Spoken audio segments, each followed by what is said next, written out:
Hello, and welcome back to the Cassette Fit Chronicles. Today we'll be reviewing John Mayer's album, Room for Squares. The album starts with the song No Such Thing, which is like a big F you to the establishment, to the whole education system. The whole thing is flawed. There is no such thing as the real world. We're all pre-programmed to believe this whole graduate high school, go to college, get your job, white picket fence, house in suburbia, whole thing, but it's all just a pack of lies. It's just all bullshit. Like, doing all that does not guarantee you this lifestyle. And then once you get out of college, for whatever major you're in, that whole job market might be just flooded. So now you're working at a job that has nothing to do with your major, something you didn't even want to do, but maybe you really like compared to what you did go to. Maybe that 4 years totally burnt you out on whatever subject you thought was going to get you to that dream job. Maybe the thing you thought was going to be the coolest thing ever when you were 18 isn't the same thing when you're 22, 23 years old and graduating college. The real world isn't black and white, and they do want you to stay inside the lines. They want to keep you in a little tiny box. The education system is built to make you stop thinking, to make you stop dreaming. Unless your dream is to be about $100,000 in debt with a piece of paper in a Dollar Tree picture frame that only represents that, in theory, I know how to do this job, but I also have no idea how to do this job because the only thing I know about it is from a textbook.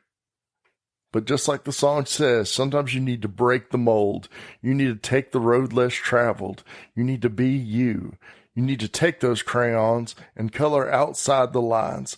The duck is blue. I've never seen a blue duck. One of the lines I really like from the song is, I am invincible as long as I'm alive.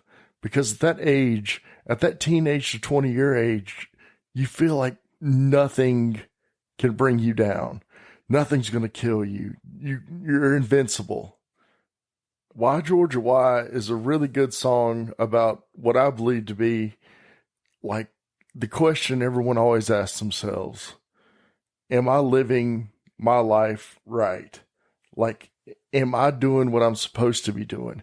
Everyone breaks down at some point and goes, like, what am I doing here? Like, how have I got here? What did I do to get here? And the line, 4 more exits to my apartment, but I am tempted to keep the car and drive and leave it all behind. We've all been going down the interstate or down an old back road and just thought, like, what would happen if I just kept going? Just kind of disappeared for a little while. One of those go find myself moments. Like, we've all pondered, what if we just kept going? And the verse where he says, I rent a room and I fill the spaces with wooden places to make it feel like home, and all I feel is alone. It's just one of those things, like, you think if you could just have the coolest stuff, the biggest TV, all this other cool stuff, that you're going to be happy. Once I accumulate all this shit, I'm going to be a happier person because I have all this stuff. But in reality, it's nothing. Possessions don't make you happy. Possessions aren't going to keep you company. You're going to be alone. That doesn't change. You can have nothing or everything, and you're still going to be alone. And the verse where he says, so what, I got a smile on my face. It's hiding the quiet superstitions in my head. Don't believe me when I say I've got it down. It's almost like, don't believe me when I say I'm okay. Don't believe anyone when they say that they've got it down. Don't believe a smile. Smiles don't mean that everything's going okay. Smiles can hide the most sadness. You really know what anyone's going through. My Stupid Mouth really hits home for me because it's one of the songs that talks about just saying that one extra thing. Like that one thing you could have left out, but you kept going. You're kind of trying to impress somebody, but in the middle of impressing them, you also offend them. And the way they look at you totally changes, and you can't take it back. I love in the second verse where he says, "We bit our lips. She looked out the window, rolling tiny balls of napkin paper. I played a quick game of chess with a salt and pepper shaker." Like you can just feel the tenseness of that situation and the awkwardness of just two people sitting there and knowing that you just crossed the line and you don't know how to get back to where you were. After my stupid mouth comes, your body is a wonderland. Honestly, the last 3 or 4 times I've listened to this album all the way through, listening to it for the pod, I totally skipped this track. I've heard this track so many times. It's overplayed. It's a good song, but it's just not, it's just too much. It's been saturated. The only things that always stand out to me when I listen to this song is the second or third verse when he says like something about the way the hair falls in your face. I love the shape you take while crawling towards the pillowcase. Like that is like a really deep line. And then the other one being, I'll never let your head hit the bed without my hand behind it. If John Mayer wrote that about me, I would totally F him.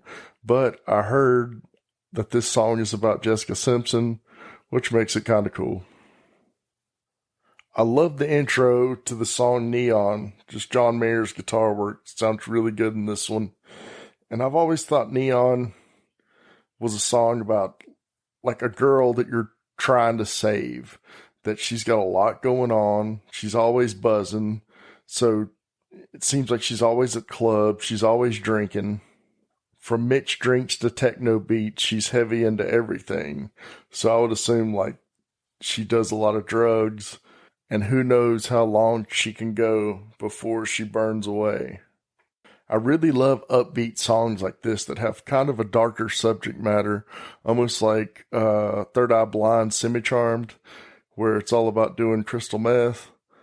But nobody knows about it because it's got this super up-tempo pop feel to it.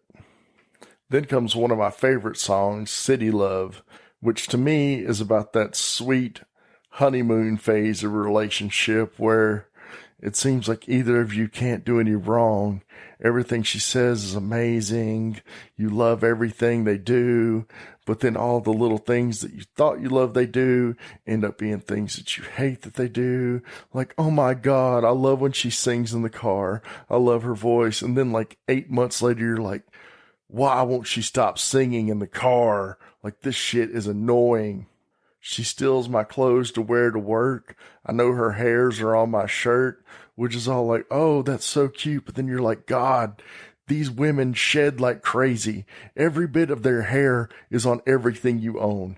Even after 6 months of not being with somebody, you're going to find their hairs forever. There's going to be all over the place.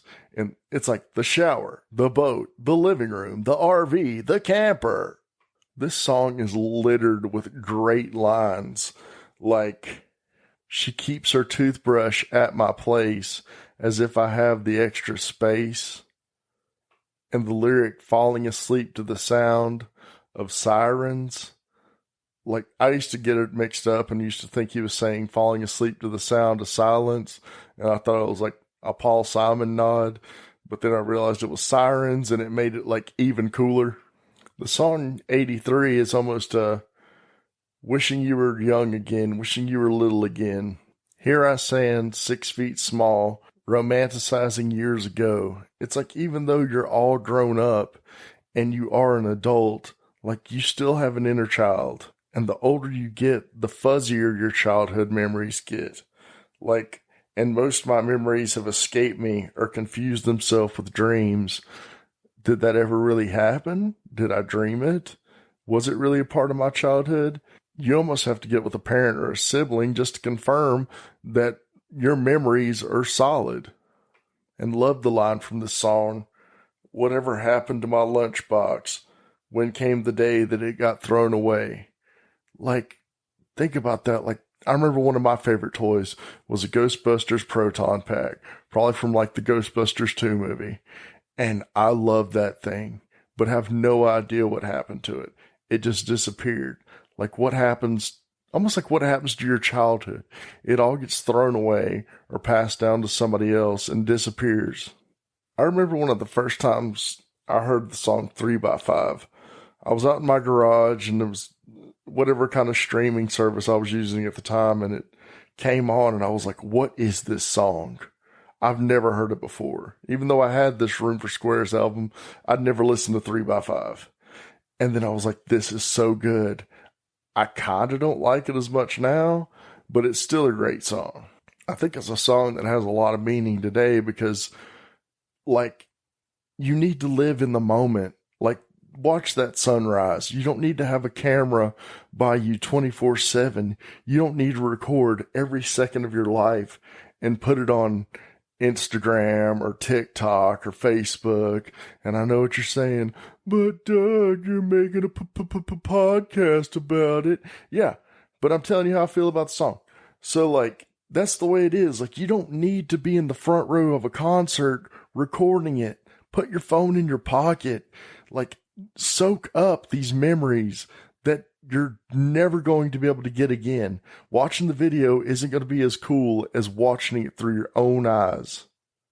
Love Song for No One is a song about waiting to find, I guess what he's talking about, true love, and all the times that you could have found it, but you blew your chance. Like, I could have met you in a sandbox. I could have passed you on the sidewalk. Could I have missed my chance and watched you walk away? Everyone's had that crush or that what if moment. Like, what if I said such and such to so and so back in 7th grade? Like, where would I be right now? Like, what if at that dance I would have asked so and so out? Or what would have happened with that? Or maybe if I wouldn't have been such an asshole to so and so, things would have worked out.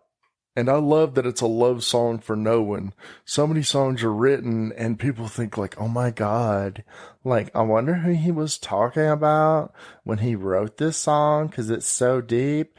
It could be no one. There doesn't have to be a muse. Most songs can be put in 2 categories. Is it a love song or a breakup song? Just go listen to any Bon Jovi album. It's either one or the other, or something about going home. That's all he sings about.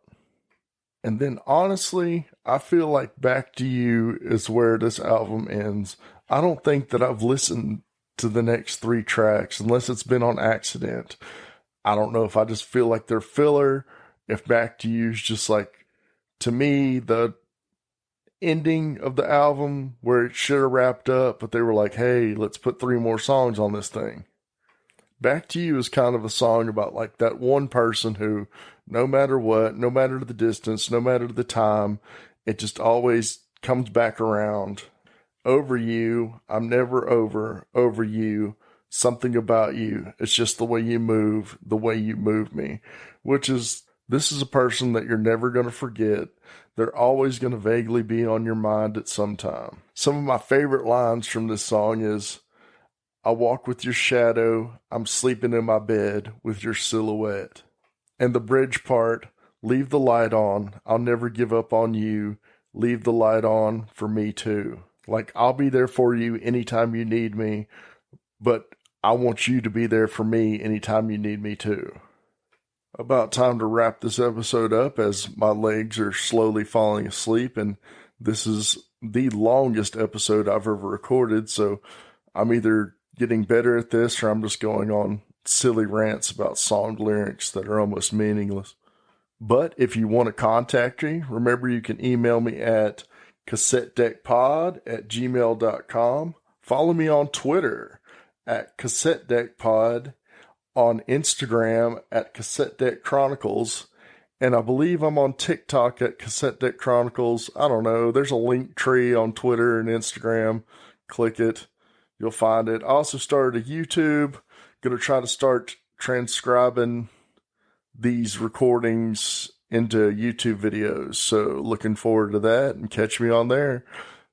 And I'm going to talk for another 10 to 15 seconds just to round this podcast out at 15 minutes.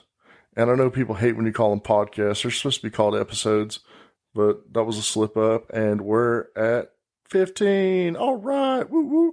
Way to go.